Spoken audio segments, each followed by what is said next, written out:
Hi there. This is Teach Me Tuesdays, where I, Tyler Snodgrass, teach you how to do something. This is one part of a project I'm working on where for the next 4 months I'm going to post a piece of original content every day. So Monday is Monday Memes. I take a stock photo and I caption it, and hopefully you find it funny. And then on Tuesday, which is today, I have Teach Me Tuesdays where I teach you something, like I said. Wednesdays are Write Up Wednesdays, and that's whenever I write an article, so you won't have to hear my annoying voice on that one. Thursdays are Thursday Thoughts. That is where I talk to a couple people and we, talk about whatever we're thinking of in the moment. And hopefully we get into some deep topics. Hopefully we get into some shallow topics, maybe some medium topics, I don't think that the pool is going to have a diving board though, because that would have to go down to 12 feet. I don't think that we're going to get that deep, but we'll see. Who knows? Fridays are Funny Fridays. That's whenever I post a throwaway joke of mine or a topical joke. And then Saturdays are Sketch Saturday. I'm going to go ahead and do a sketch all by myself, write it, direct it, edit it, act in it. I might have some co-stars, but I am in need of attention, obviously. So yeah, that's how that's going to go. And then Sunday, Streamin' Sunday, where I go ahead and play video games all day. And I guess I could do it, Ask Me Anything. I could do, conversations about my favorite video games, or just, talk about the video game I'm playing, So there's that.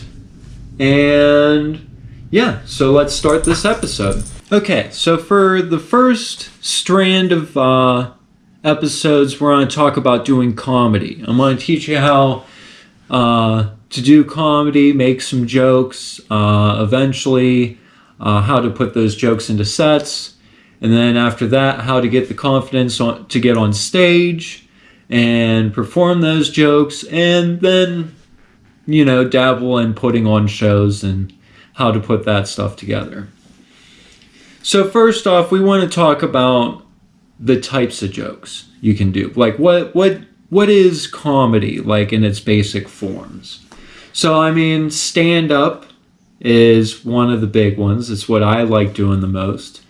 You got your observational stand-up, where you observe something in the world. Say it's your normal life in a conversation with someone, reading something in an article, watching something in a documentary, so on and so forth. Something taken out of life that can be taken out of context. That's like absurdist comedy. Something that is just a funny fact,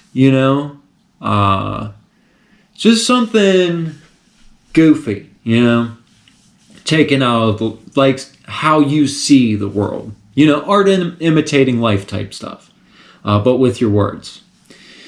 And then we have the act out style of comedy, which is where you either act out a activity like pushing a kid on a swing set, or you can go between two people, like say you're explaining a scenario and geez, Heidi, sneezing on camera. You hear this, dog?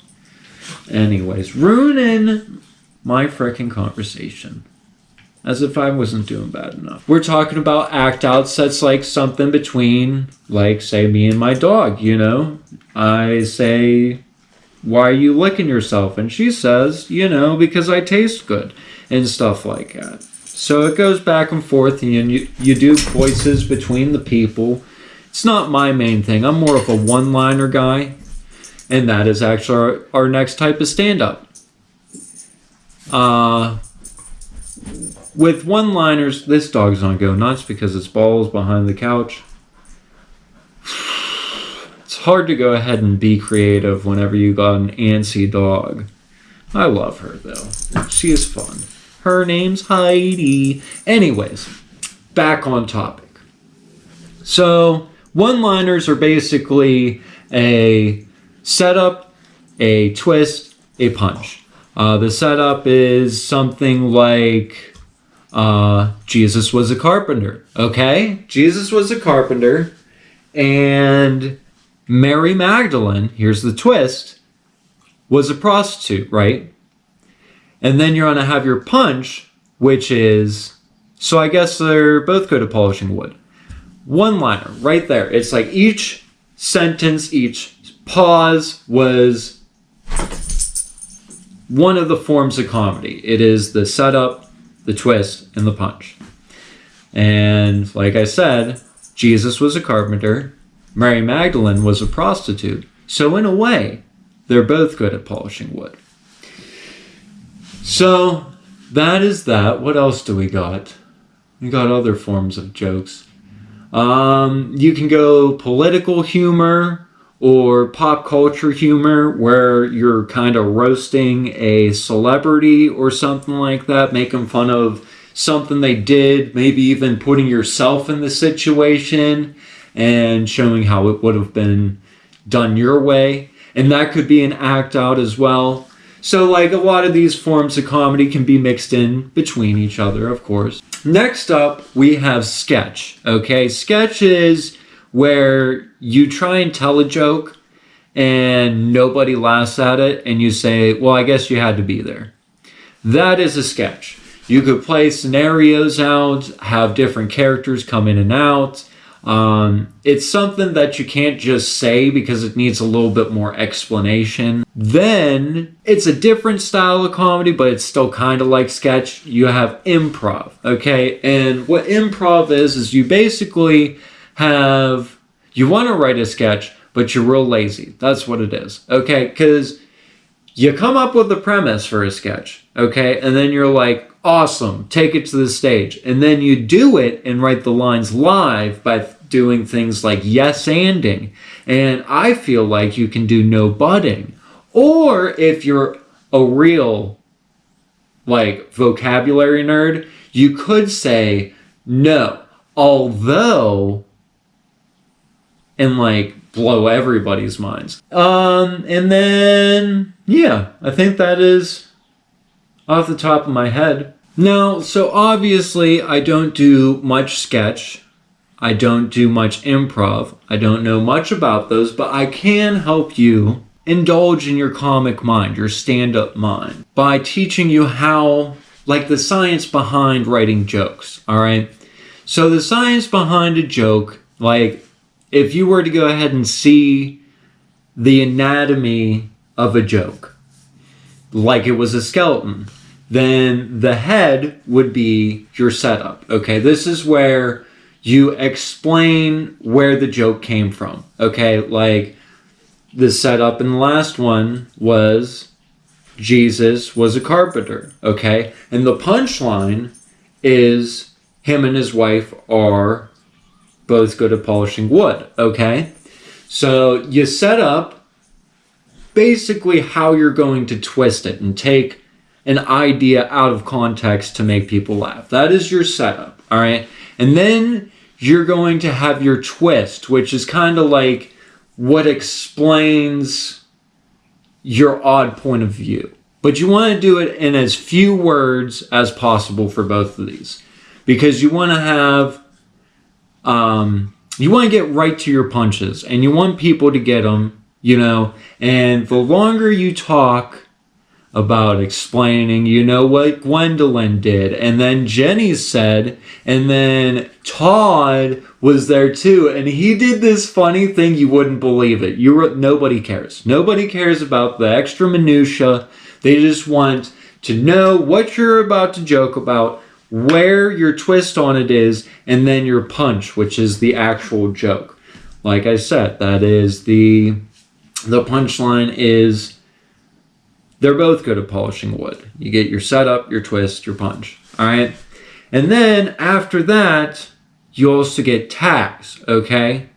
Now, for this one, all right, we're going to go on to a different joke, and I'm going to kind of explain to you how I got to this point in the joke, and like where the original thought came from, and where I'm at now with a fully formed joke, okay?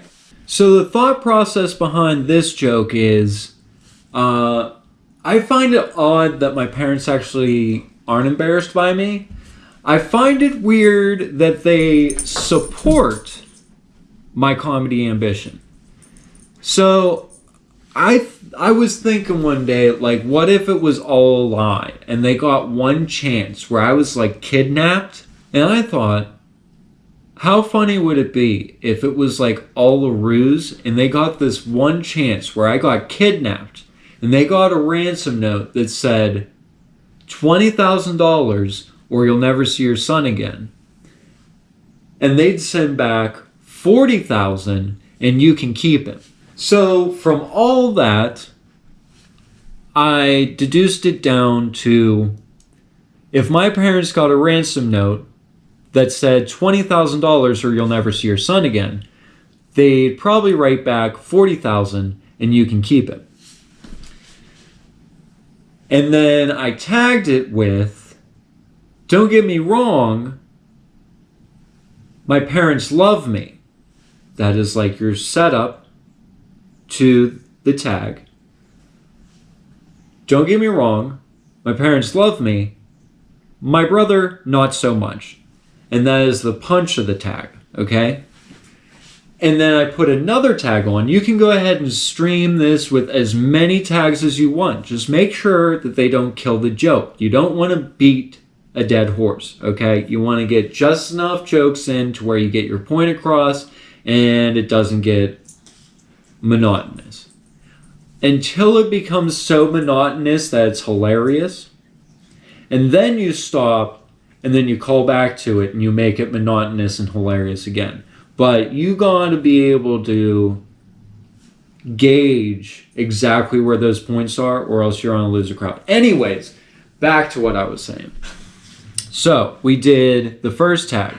Don't get me wrong, my parents love me. My brother, not so much. So then we get into the second tag. The setup is, I'm just kidding. I don't have a brother. The punch is, well, not anymore, that is. But I do have $40,000. Okay? So, that is how you write a joke. Okay? You get your setup, your punch, your tags, and you just live throughout the day and pick them up through conversation with your friends. Whenever your friends are laughing, you should probably write that down. Cut it down. Cut the words down. One of the biggest things you need to do when writing jokes is cutting down the jokes. You want as little words as you can. You don't want to repeat certain phrases or repeat words. Another thing is if you have like it sometimes when you're talking just conversationally, you'll say like it because you'll be ending one sentence with it and then continuing another sentence with it. You gotta figure out a way to stop that from happening. It's hard to think of an example right now, but I do it all the time. I fix them by figuring out a different way to shuffle the joke. All right, like maybe I repeated a certain phrase somewhere in the joke, and I'm like, well, I don't have to repeat that phrase if I put it right here with this punchline. You know what I mean? You know what I mean. That's one. Okay, sidetrack. You know what I mean is a filler word, okay? Filler words are like, or you know what I mean, or and, so,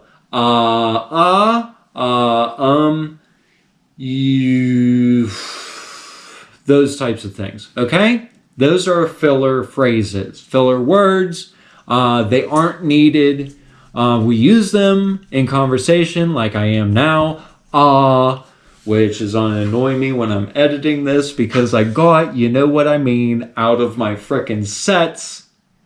But I go ahead and conversationally say, you know what I mean, and you know what I mean? It gets into shit, dude. You know what I mean? It's like, you know what I mean?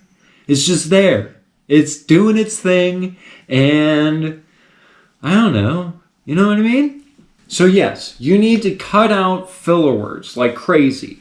They're areas for your mind to think. So instead of saying or and or so, like I have this whole video, go ahead and just pause and give your mind a second to think of what it's trying to say next. And the thing is you're going to think that pauses are bad. Pausing isn't a bad thing. It can draw people into you. It can help them catch up. It can let them get a laugh in, a breather. They'll even pay more attention to you because they're waiting on your every word if you're good. Whenever you use those filler phrases, it gets repetitive and people get annoyed by it, and you're going to listen to your podcast later or your comedy shows later or your videos later or your sketches, and you're going to notice every single time you say, you know what I mean? So yeah, you gotta cut down on those filler words because they get repetitive, they get annoying, and they're just taking up your time. Normally, you get like 3 minutes on a stage. So you don't have much time to tell jokes. So the less words you can put in, the better off you're going to be. It's not just about what you're saying, it's also about how you're saying it. You want to keep people involved. You know, if you talk like this and you are monotone, I mean, you are deadpan, but you have to be like super funny and have a lot of good timing. And you know, it makes it a lot harder. So like what I like to do is I like to go ahead and have a lot of personality behind my voice. And a lot of people think it's annoying, but like other people say that I have a voice for radio. Which sometimes is mean because they never say I have a face for TV. You know, like, so yeah, we've gone over the basic types of comedy. We've gone over the anatomy of a joke. Next time, I know people are thinking, oh, you forgot about callbacks. That's in the next episode whenever we make sets, okay? We're just talking about jokes this episode. So, like I said, look for jokes out in the world. Like, what aggravates you? That is a good drive. What's just completely ridiculous that you think stupid? What do you find funny? Obviously, like, I'm not going to talk about funny stuff that I find funny. Anyways. And then talk about old stories. You know, a good way to find a voice is to talk about personal stories and keeping them tight, keeping them punched up with jokes, and like every maybe 5 lines at the most is a joke. Like 5 lines, that's, I don't know. I mean, if you have a bunch of jokes in there, it's fine, but like at least 2 to 3 lines, try and have some type of quip, a pun, a punchline, something. You know, other than that, your stories can go on for, I don't know, an hour. That's normally what you need to fill showtime. Or is it Netflix now? So yeah, good stories from your past. Like I said, conversations with your friends are great. Whenever you're just sitting there BSing, take in what you're talking about. And the funny things you say, the funny things you notice. Write them down. Jot them down. Like, even if it's just a premise, hey, let's do. That's a funny thought. You have them, or else you probably wouldn't be interested in knowing how to do comedy, which means you wouldn't have searched this. So, yeah, whenever you look into what's going on around you, you can find some real good comedy. That's where every comedian gets it from. Honestly, it's not like their imaginations are that great, So yeah, just think them out, write them down. Like I said, the premises, the half thoughts, and the homework for this week, okay, is I want you to take 15 minutes a day and just write. All right, just take 15 minutes, set a phone on the side. Everyone, just leave you alone 15 minutes. That's all you need. It's not that hard to find one solid 15-minute break. Go ahead and say you're taking a poop for 15 minutes. All right? But anyways, give yourself 15 minutes to just write out what you thought that day. Funny things, if you didn't think of anything, that's fine. You're going to have it the first day. All right? You're going to sit there probably the first day or two, and you might have a couple ideas, but in the next week or two, you're going to think, oh, this is trash. This isn't even funny to me anymore. And that's fine. That is completely fine. I can't tell you. People think, you get your jokes, and those are your jokes, and you love them forever. One, a joke can be overshadowed by other jokes, and it won't get laughed at because the rest of your set is better than that joke is. And people are like, I was waiting for more there. Like, what was that? So that's the reason it could get trashed. You could get bored of saying it. You can be on some type of drug or alcohol and think something is hilarious. And that is why you can't drive on those, because you are impaired, especially your sense of humor. So there's all types of things that can make those annoying, and it happens. So don't get discouraged by it. Don't get discouraged by not being able to sit there for 15 minutes and just come up with like 15 jokes. Like, these are jokes a minute, okay? One, it takes longer to write them than that, all right? You can say a joke in about 3 seconds, but it's going to take you 3 minutes to write it. All those letters, dyslexia. I mean, personally for me, those P's and Q's, I tell you every time. So yeah, don't worry about not being able to come up with stuff on the spot. The 15-minute threshold, okay, is so that you sit there and you get yourself into the mindset of writing. All right, and your brain is like a muscle.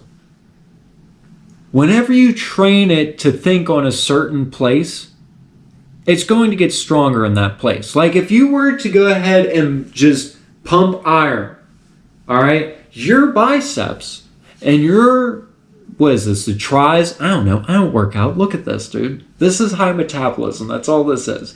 Anyways, you're going to get bis and tries, all right? And when you think on something long enough, you're going to make that stronger. That's why whenever you're going through heartache, like, it's just constantly in your mind because you constantly think about it. If you take 15 minutes every day and just think about comedy, that part of your brain is going to get easier and easier to go through, and you're going to recognize what's funny easier. You're going to automatically have a instinctive need to write it down, because you're just trained. Like, idea, write it down, even if it's just the premise. And then you're going to get to that 15-minute spot in life, and where it started out to be an eternity, nothing, just worthlessness. And it's going to be 3 hours later, and people are bugging you because you've been on the potty for 3 hours, and they need to take a poop too. So yeah, long story made longer. Just give yourself 15 minutes, at least, to think primarily about comedy. If you can do longer and you got writing going down and you're just writing away, keep going. If you got priorities and you have to stop, put a pin in it, leave it for later. And whenever you go through fits of having a bunch of stuff and then you're just dry in those 15 minutes, go back through what you went through, all right? And take out words that don't need to be there. Go ahead and mix up sentences where they can be mixed up and see if you can get rid of words that way. See things that don't move the joke forward, okay? Things that are just like, who cares? Take those out.